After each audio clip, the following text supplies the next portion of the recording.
All right. Well, welcome to Reimagining the Arena, innovation at the heart of live sports. I am Joe Lemire. I'm a senior writer at Sports Business Journal, where I cover technology and how it interplays with sports. A lot of venue, a lot of fan experience, a lot of the kind of projects we're going to hear about this afternoon. We unfortunately did have a cancellation. There's a family matter that Charlie Myers of Monumental Sports will not be joining us, but we are still thrilled with our other panelists. We have Keia Cole, the Chief Digital Officer of Brooklyn Sports and Entertainment. We have, going in order here, Jake Kornblatt, Vice President of Investment and Commercial for Verizon Business, and Scott Sullivan, Vice President of Strategy and Innovation at Shure Incorporated. We're going to start very open-ended and get all three to weigh in, and then we'll sort of, pierce it down a little bit after that. So what is driving this shift from traditional stadiums to tech-enabled entertainment venues and hubs? Yeah, I mean, I really think it starts with the experience that people are having outside of the arena, whether that's how people buy clothing or how people order food. They really expect that the experience that they have in a sports venue feels like the rest of their digital world. And I think that drives a lot of how we think about what we want the fan experience to be. We want it to be frictionless. You want it to be easy. You want it to feel seamless and delightful. And that sort of drives a lot of the things we do. Great point there, Keia. And experience number one is something we're always thinking about, how to enable that best fan experience. Game day operations is another thing that we're always looking at. How do we streamline? How do we make sure the teams, the leagues, the clubs have the best show? And then the broadcasting ecosystem, right? Very relevant here at NAB, the ability to connect all the different players, partners, and bring what's happening there in the arena and the venues, bring it back home to the folks, all the folks watching around the world, at the Globe as well. Yeah, both good, really good points. I think Keia's point is really good. What we found out from an audio standpoint is that we all build these, we call them man caves, whatever you want to do, and then you see the sphere, and it's these immersive kind of behaviors that really drives us. And trying to do that at home, it's good, right? But doing it in the arena and having the ability to actually get closer to the court, hear the sounds you don't normally hear, maybe from the seats that are level 300 or 400. How do you get all the fans connected to what's happening from an audio video standpoint, or even a feel? Like, how do you feel the game? So I'm really excited about getting into this today, because there's a lot of things that you take from outside in, to Keia's point, and start to develop. Everyone talks about the Sphere for the video, but I'm a U2 fan who's been to way too many of their concerts. And when I went to see them, it was by far the best audio. It was the only time my ears weren't ringing afterwards. Yeah. It also helped that Lady Gaga made a surprise appearance on the particular show I went to, but I digress. So how are broadcasters, adapting to this evolving stadium environment, especially with more immersive and interactive content? And this time we'll start down with you, Scott. Yeah, I feel bad for the broadcasters. I mean, the arenas have changed so dramatically. As one of the engineers that we work with all the time, once I'll just use basketball as an example, turned into a rock concert, right? And then you have all these, people that want to do interview and timeout, sideline interviews. That causes a lot of heartache, a lot of frustration, because the noise behind the scenes is very difficult. And so a lot of the technology that we've been developing, has been adapting to the changes to still make you hear what you want to hear. And get those key points without getting drowned out by all the action going on inside the arena, which is great. All that action's awesome. We enjoy it. But when you're doing an interview, it can be very challenging. It can be difficult. Are there any particular products that you would highlight? Yeah, I would highlight some things we built on a microphone, like a talk switch, so you can talk to the actual broadcasters and they know the content coming, right? So you can have that conversation. Also, we probably all see it now with the Major League Baseball. Before, when you had an interview, you were just interviewing the MVP. I'm interviewing Jake. He won the game and it was just between Jake and I and the people at home. Well, now everybody in the stadium gets to hear it, right? So that technology has been really useful, to get everybody kind of connected. So where the audio goes has been really important, and we've actually built a lot of products around, where broadcasters want to take that, and where engineers within the arena want to take that. So that's been quite exciting. And Jake? First, Scott, thanks for telling me I won the game. That's pretty good, good experience there with it. So, but yeah, for us, a lot of similar themes, right? And even starting kind of, 3 trends that we've seen, starting, Scott, with one you mentioned, is the device ecosystem continues to evolve, and being able to look at a trend that we've seen, which is decabling the venue a bit and leveraging more of that wireless cellular technology for devices like cameras, like audio and mics, and being able to really get sounds, get angles, bring you closer, bring fans closer to experiencing what's happening in the venue away from the venue. The second thing that we've seen is that continued desire in the broadcasting sector to get to real time. The name of the game of sports is live, and the name of the game of live is latency. The ability to really take and transmit what's happening in that venue to as close to real time as if you're watching on the train from your house, and being able to have a great network in place to be able to minimize that safely, securely, and reliably is a critical factor, Joe, to making that happen. You talk about the new devices. Literally less than 2 hours ago, I was at Major League Baseball headquarters, and they have a new app for the Samsung Galaxy VR or XR headset that just came out late last night. So a very cutting edge, very cool experience. They combined, you can see the video of the main TV broadcast, but there's like a field below with animations of the play going on, a huge amount of data that needs to come through. Obviously the immersive sound is part of it as well. So there's so many more demands, for the viewer at home. So what infrastructure is needed, to enhance the fan experience or broadcast capabilities? We'll start with you, Keia. Yeah, I think a big thing for us is just having a reliable network in the arena, and having one, that is segmented, and not to steal your thunder a little bit. But it really is kind of a core part of what we do, to power all of these devices. People want more and more data, sensor technology, et cetera. The other piece of infrastructure I also think is aggregating the data in one place and really working with systems that have API-based feeds, so we can then take the data, whether it's from sensors or IoT, and surface that in a way that people can make decisions about them. And one of the things that we've found is a lot of times you get individual products that are a closed ecosystem, and we, as the data folks, can't tell a story about what's happening in the venue. So being able to bring all of that, centralize the data and bring all of that into one place. But I do think the network and the data centralization are 2 key components. What's a good example of a decision that would need to be made based on the data? Some of it is, 2 prime examples, clean restrooms. So that's one where what we previously had was a closed system. So monitoring paper towels, toilet paper, and just a sense of, okay, is this restroom likely clean? Does it need to be refreshed? It's a key part of the experience. And then, wait time at the arena, getting people in the building.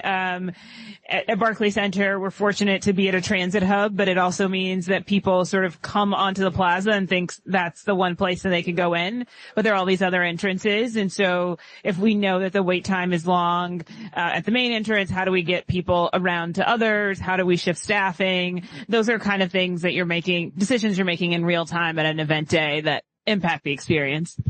That's great. And Jake? Keia brings a great point, right? Again, the network being the enabler for a lot of those critical business outcomes that have got to take place. And to dive a bit deeper into how Verizon looks at it, we see it in 2 lenses. The first is the public side, or the macro side of the network. That's any of us fans, staff walking in, 100,000 people all happening at once, needing to stay connected, right? Checking fantasy scores, looking at texts, even potentially FaceTiming, right, with their loved ones who may not be in the venue. And being able to do that is really, we achieve in 2 ways. The first is you're leveraging the DAS, or distributed antenna systems, right? We're investing in the network so that you don't have to. We're building it out. We're leveraging our millimeter wave technology and spectrum to handle that many people interacting and talking and communicating, in and around the venue. But the other thing we do, and Keia hit on a great point earlier, which is all these applications to enhance the fan experience. When you've got those applications that require low latency, high reliability, maximum security, we also leverage what's called our private 5G technology.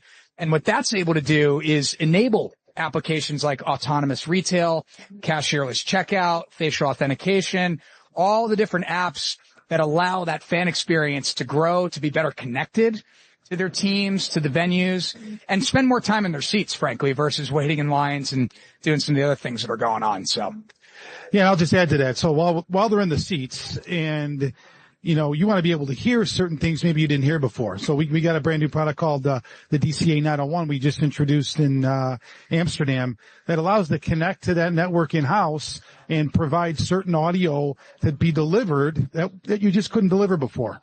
And having that kind of connection and working with both companies that are represented on the panel is going to be very, very important. So if you want to hear maybe the third base coach and what they're you know, they just got done saying over a play, or the umpire, we'll be able to do that stuff in the future as we start to connect and make it a lot simpler to actually have those things at your fingertips. And maybe even actually automatically down the road, right, as we get this. But these networks that are getting built, using audio and having certain audio clips at your disposal, or just at the moment's notice, has been pretty cool. Now, you hear that at home all the time, right? So how do you make it sound just like the game from where you're sitting when you can't hear the entire game from where you're sitting, right? You know, I will say in conversations with those running facilities, you know, private networks has sort of been a major focus that I keep hearing sort of ad nauseum over and over again. Clearly something that folks are leaning into.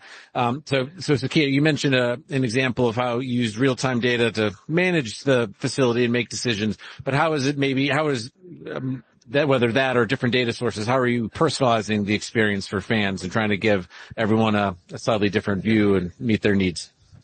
Yeah, it's a great question. I think we're doing it in a few different ways. A lot of it comes in kind of the pre-event communication, not having that be a one-size-fits-all, so that we can get people around the building, coming in at the best entrance, understanding sort of what's happening near where they're sitting in the arena versus the arena overall. So we've really done a bunch of work with segmenting our audience to do more in kind of the know before you go. So how you plan before you get there. And then there are a number of things that we're doing for season ticket holders to personalize the experience in the venue. So whether that's a member card that's personalized to them that they can use at concession stand and the merchandise store that connects to our loyalty program, or we have the ability to know, okay, you entered the arena as a season ticket holder, your service rep can then visit you because they get a notification in Salesforce that you're in the building, and have that sort of surprise and delight moment. So marrying the digital experience with making sure that people have like human connection as well. So those are a couple of the ways in which we do that in the arena. Yeah, that's great. What emerging technologies, you know, whether it is anything from 5G to IoT, or, I mean, I guess some of these have emerged pretty well already, but like, what's on the horizon that are having the biggest impact on live sports venues? Jake? Yeah, I think it's fascinating watching technology continue to evolve. I mean, generative AI in its current form didn't exist 2 years ago, and now it's the biggest trend, right, in the economy of changing not just sports, but every industry. The beauty of it, though, is all those technologies, AR, VR, IoT, AI, they're all being enabled by the network, right? Whether it be 4G, 5G, and soon to be 6G. Network is what's stitching all of that together and being able to make this innovation unlock. The other thing, though, Joe, that's fascinating is if you think about the technology and what's coming in the future, a lot of it's dictated by consumer trends. And so there's stuff that happens that we're not even expecting. So as an example, how many folks have heard of Taylor Swift and the Eras Store, by the way? Taylor who? Yeah, Taylor Swift. Anybody? What's fascinating, though, is at the Taylor Swift concerts, something that became unique for us to learn was this concept of microcasting, not just being consumers, not just being at the event, to be there to enjoy it with their friends sitting next to them, but they actually are sitting there streaming, right? Whether it's social media, FaceTime, they're bringing that experience to their friends, to their families, to their loved ones. And so we at Verizon, we saw a trend that upload traffic for the first time was actually outpacing download traffic, which was not something we had in mind, right? Because when you're at the game, we're thinking, hey, you're there, you're watching, or at an event, you're there. And so the beauty of it, was, and it emphasizes the importance of technology, is building a robust, secure, reliable network that's able to handle not just the expected, the spikes, but handle the unexpected when things aren't really there that kind of catch you off guard. You have something that's in place that can scale with you as well. So pretty interesting. Yeah, no, that's fascinating. And sort of makes me wonder, like, obviously there you have a data trend, but when you think about, predicting fan behavior or meeting fans where they want to be met, I mean, data usage is obviously a great way, but what other examples do you have, or what other ways do you get a sense as to like where you should be building? Yeah, I think data usage is obviously one, right? Anywhere that there's going to be consumption. Congestion, areas of congestion is something that we always look for, right? Where is there going to be a lot of foot traffic? Where is there going to be a lot of innovation, exposure? Where's a lot of people going by as well? And so those are a couple of things that we look at. You can't necessarily predict, Joe, the future of what's going to happen. But what you can do is you can look at where things are going, experiences that we've built on and relied on within our own network, and then go out and scale capacity as needed to go ahead and make sure that you're ready for the future. Yeah, I'll just answer this with a couple things we've been working on with this new microphone technology that we just introduced. Was working with some companies, a company called Edge Sound Research that has been in the arena for quite some time in a prototype stage of taking the input sounds, the microphone sounds that are very, very, they're digital now. This is what we're offering with this new platform we just introduced, and making them extremely intelligible and doing different things with them, enhancing the sounds that the customers in the arena the fans want to hear, but also turning those into like vibrations and having this whole immersive experience that you would have like at the Sphere or you'd have at home, but have them in the arena. And so certain arenas have been actually prototyping this along with our products, and that's actually getting extremely popular now, because now you can take that digital input and you can manipulate it in ways you want. And turning it into certain vibration at certain frequencies has allowed for this. And fans, we've gotten a lot of feedback from fans in different arenas throughout the United States that they are extremely happy with this. And the other one I'd say too is we created this, a thing called voice lift in video conferencing for big, large rooms. So if we had a ceiling array microphone and we were talking soft, like I don't know how to do, and someone on the other side of the table needed to hear you, we're able to lift and amplify their voice and actually have it come out on the other side of the room in the speaker. Well, what an arena did up in Canada, just experimenting. Like a lot of the engineers in these arenas are just really smart. They do such great creative things, as they took our array, which was just a conference array, not the new array, and they put it underneath the scoreboard. And instead of having voice lift, they made it ice lift for a hockey game. And they took that amplified sound and they then piped it in for certain sections of the arena, and people were extremely pleased just with that little bit of information and having that sound of the skate and the ice, which they love in Canada. In the U.S., I think they would want it more the checking against the boards. But in Canada, they call it ice lift. And it's been one of those things where you asked the question, Joe, of some of these technologies that, because you're capable of doing it, you try it out. And the next thing you know, people are paying a little bit more to sit in those kind of seats. As a reporter who has been doing interviews at large, loud sporting events for a long time, I could use voice lift on my little digital recorder. I'm telling you how many times I've done interviews that would be critical to my story, and I go back to listen to the tape, and I'm just like, I have no idea what anything is. But the audio is such a, especially as close to the action as you can get it is great. And I know, I was speaking to Fox Sports in advance of the World Series. And one thing I didn't realize is, I don't know how many baseball purists there are, or not purists, but just, hardcore fans there are. And, we talked a lot about the pitch clock and how great that was. It was one of the greatest inventions in world history, frankly. But then also, the ban on the defensive shifts. But the third one that didn't get much attention was that the bases are a little bit larger. And so there are a few more stolen bases. But they were telling me that it actually enabled them to put in a better microphone microphone embedded into the bass. And rather than being a very directional microphone, it's able to get a lot more of the ambient sound. Plus, because the basses are slightly larger, there are more stolen basses. So now all of a sudden, there's more action around the bases, and you hear people sliding in. You hear the second baseman and shortstop talking a lot more. So it's sort of an unintended side effect, but it really does enrich that audio experience. Totally does. That's really, that is really the technology that's starting to grow right now with some of the things we're coming out with, partnering also with the video. I mean, you said earlier, Jake, with trying to get people close to that. And this playoffs, I think they've had a camera embedded in some of those bases too. You see them sliding in and then hearing the slide. It's like, wow, this is every single year it's getting better because the technology is getting better and it's also getting smaller. You can put it in places, right? And you can reach things that you couldn't reach before without interfering with the play. And that's important. Yeah. Absolutely. We're going to sort of double down on audio here. And Scott, what are some new ways that audio content can be used, for? I have a couple slides I just want to show you. I mentioned this earlier. We introduced a brand new, an array microphone. So what I mean by array, there's 8 lobes inside that circular array, and it's covered the entire, basketball court as it's demonstrated here. And it's significantly better than the analog versions that we used to sell, like shotgun microphones or parabolic dishes, to reach that sound. Now you can do it, you can control it from a distance. And you also don't need as many microphones. So now you have control of the microphones, and you can control them whether you're in the arena or not even in the arena with some of the remote control capabilities and some of that new technology that's coming out. And along with that, now that you can do that and manipulate it and capture it, you can send it anywhere. Wherever you want to send it, you can send that.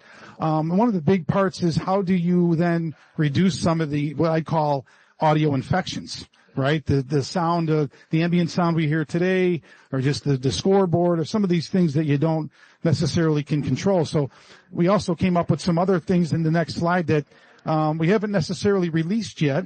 But I'll talk about them very generally, where you can reduce the outside sounds and really focus on what are the sounds that you're interested in and what we care about, whether it be the sound of the basketball or the voice lift like the hockey. How do we take that out automatically so we don't have to kind of do that? Like the mixing engineer, broadcast engineer's got to. Mixing live sports is extremely hard. It is very difficult because things come up. It's live, right? And whatever we can do to help that and build some things more in like the AI realm or some of the automatic realm, that's what we're trying to do at Shure, to go along with the input, microphones, the better microphones, because then you can move it around and use different things. And, so we got a little clip here that I'd like to just show. If you wouldn't mind. The clips we're going to hear is what you normally would hear, like the raw audio data, and then how we process the data. Like we can hit on basketball. Hopefully this will come through.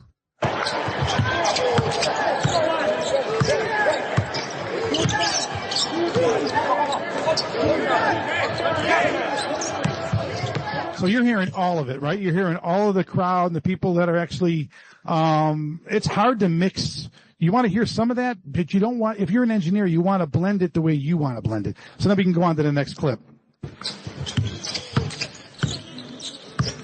So now you can bring that ambience in. Not saying you're not going to hear the crowd. You can bring those other things in the way you want. And this kind of does it in a very automatic way. So it's important to do this when you're, a microphone developer and trying to figure out what are the sounds. And now with digital technology and some of the things that we're doing in the arena with partners like, we have here, we can offer that. And this is just the beginning. There's a lot more to come, different form factors and different things. But I'm excited because now the people, not just at home, but also in the arena, and certain, immersive places outside of, the sphere, like those places that you go to watch games that are more immersive because you can't, get into the arena. They're using some of that technology too. I highly recommend Cosm to anyone. Cosm is one of them. Yeah, it's an amazing thing. But if you have good audio and it's intelligible and you're doing the things we're doing with it, then what you hear at Cosm or what you hear at the Sphere, what you hear in the Level 400 is much better. Yeah, you feel like you're courtside when you're watching there. And it's so detailed.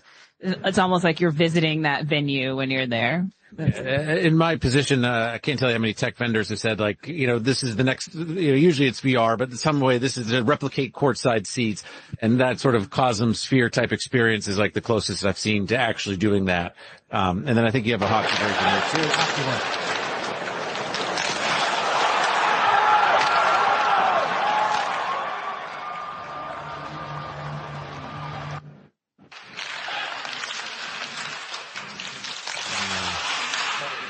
Yeah, and that's what people want to hear, right? And now you can take that and do very different things with it, with these new capabilities that we're offering to the market. All right. So more ice. One more time, yeah. More ice lift there.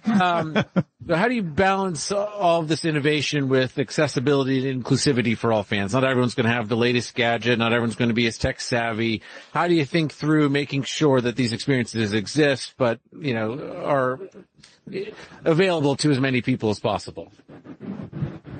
Some of that just comes from, I think, listening to fans, understanding what their needs are, what would make the experience better, and thinking not just about the in-arena experience, but the experience outside of that. For us on the venue side, or teams, like most of our fans will never attend a game. If you think about international fans or fans that are spread out across the United States. And so thinking about ways that we can bring them closer to the team at scale is a big part of that inclusion, and also helping either whether they're inside or outside, helping fans understand how we want them to understand the game. So our team wants to play in a particular way and highlight certain things, and really using technology to do that, as we think about what shows up on social or what we highlight in arena, is a big part of that too. And then we were talking about this on the walkover as well. We have, and we'll have them for the full season this year, these, haptic devices for blind and low vision fans through a company called One Court. They're relying on our Wi-Fi network in the arena using Hawkeye data, and you essentially can feel what's happening in the game and hear when there's a score, there's a miss, but any sort of major play. And while that's an experience for blind and low vision fans, it's actually a pretty interesting experience for a sighted person to really absorb the game if you learn or sense things in a different way. And so for me, it's really important to think about accessibility, because sometimes like good design for a small group also creates good design for all. And that's another way I think about the inclusion piece. Yeah, no, that's great. Scott, yeah, and I was just going to mention, that's exactly correct in terms of how groups hear the product and how we can actually provide that in different settings. One of the things that I think is growing is the ability to not just hear the players on the court, but off the court as well, right? So now in the interview room, or maybe in, they do reality shows regarding the, summer camps and spring training, giving the fans more and more access. The fans that can't make it to the arena, for whatever reason, making sure that they get that experience at home, I think is really, really important. Just like it is for people that are sitting in the level 400 seats. We go to a lot of events, and I'm a Chicago White Sox fan, and I take my daughter. She has a disability. Some of the things that it's been a couple of years, really painful. But I will tell you, some of the things that you get to hear and see now with these new arenas makes the experience significantly better and more inclusive. And I see that happening all over the place. Audio, video, just some of the new scoreboards going in. It just really has been a fantastic time with technology overall. It's funny you say being miserable sports fan. As a Jets fan, I know all about misery, but Keia, just to hit on into a therapy session very quickly. Exactly, yeah. Do we have time for that actually? But the interesting thing, you do a lot of getting out of the venue actually at Jets games, unfortunately. But the experience going in and out of the venue is critical for that to be really consistent across the board.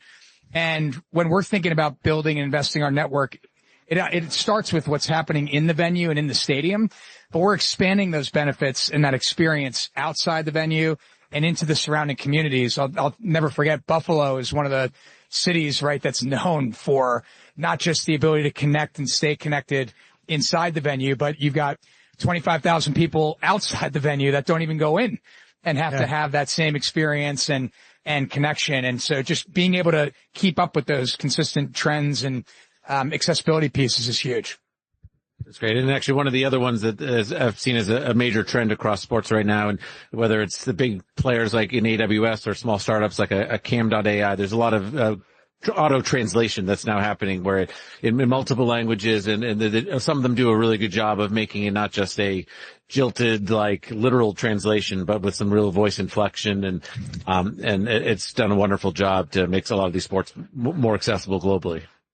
Yeah, and some of the things that are happening where, you know, you have batting cages in the foyers, and having the kids get, you know, involved, getting on the field, just some of the things that are happening that teams and arenas are doing before. I've never seen it more inclusive when it comes to that and connecting to the communities. Absolutely.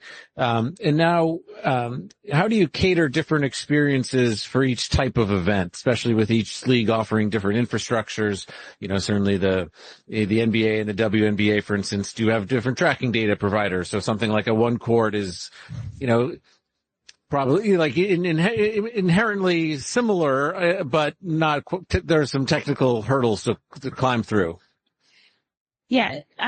So this is interesting. I've been with the organization 2.5 years, and it's been amazing to see kind of the evolution of really thinking about what we offer for the Nets and the Liberty, really having parity with each other. And one court is a great example. I was introducing it to the arena team and said, hey, this is really great. It's going to be really cool for Nets games. And they said to me, oh, what are you going to offer for fans for the Liberty?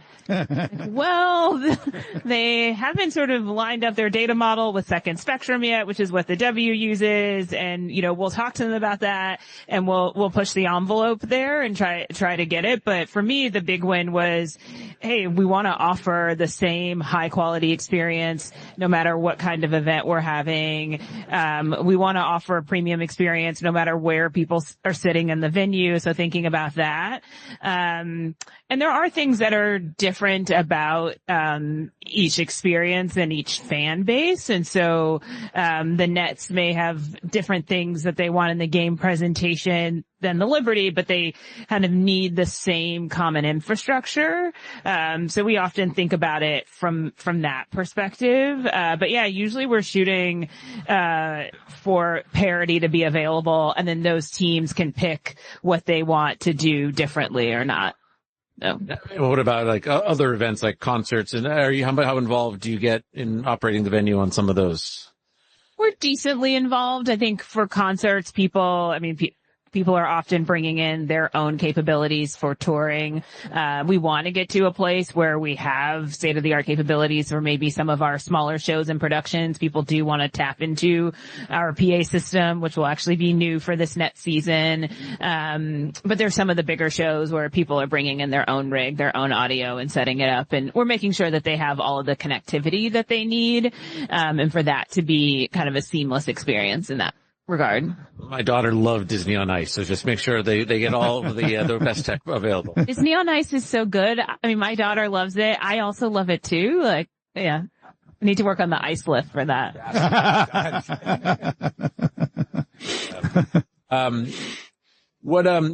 You mentioned, so we've mentioned a bunch of these different vendors and different inputs. Like, what's the best way to aggregate them? You mentioned the need to have some good APIs, but like, I assume there's probably more involved than just that. Yeah, I mean, I think for us, it's really having a good, like, centralized data warehouse environment, and then building other, like, analytics and data lakes on top of that are used for specific use cases. But really, it's understanding kind of what's the full landscape of your data sources, and then bringing them all into one place has been a big win for us. Especially on the operational side. A good example is that we have a company wait time integrated into our cameras, and so we can see what the wait time is on the plaza. And I would say about a year ago, it was just the IT team could see that visualized in a portal, and it wasn't in a place that anybody could do anything with. And then our data team essentially built integrations from wait time into Slack and built business rules around that. So it pings a Slack channel with everybody working event day to say, hey, the wait time at the main entrance is more than 8 minutes. And then we can make decisions around that. But that was a good example of like, we had data sitting in an environment that nobody could really have access to. And then once we opened up the access, there were lots of different ideas about how to make it accessible for others. And I know there's some creativity from one of your fellow tri-state arenas. The UBS arena has an AI partner where they're starting to tap into all the different security cameras to use that to sort of get models of, egress and wait times. And, I know at least it's a multi-year project to get to this point, but they want to get to the point where they can start to predict like how many hot dogs we need at that stand, or like making sure that they're as hot as possible. And, you don't have, long wait times, and so no one wants a soggy bun at the end of the day, right? And so like that's the kind of future we're moving toward eventually, if you can collect enough data in that way. Yeah, no one wants to wait. I never want to wait. Yeah. So what technology on the horizon will greatly impact the future of stadium experiences? What's coming next? And we'll go down the line, but we'll start with Scott. I think the categories of AI and immersive, and just the data you receive while you're sitting. We've talked about, the long lines or the bathrooms being cleaned. But if you could have access, we talked about sensor data. If you could have access to information, regarding who's up next, or what's the, player statistics when they come to bat, right? Your seat, right? And some of that stuff just comes normally, like really connect. And in ways where you either feel the game or you're getting data constantly, like you do at home right now. But now having that be more automatic, in my mind, I think that's happening. It's happening in little bits right now, but it's coming fast. And so I think getting into a game while you're being there, but immersed into it in all areas. Whether you're feeling the game, you're hearing the game, you're hearing sounds you never heard before, you're seeing things both on the field, you're seeing the replay right there. If you want to, or if you don't want to, right? And I think that's really what people want. That's what that full on experience, and they want to have it when they want it.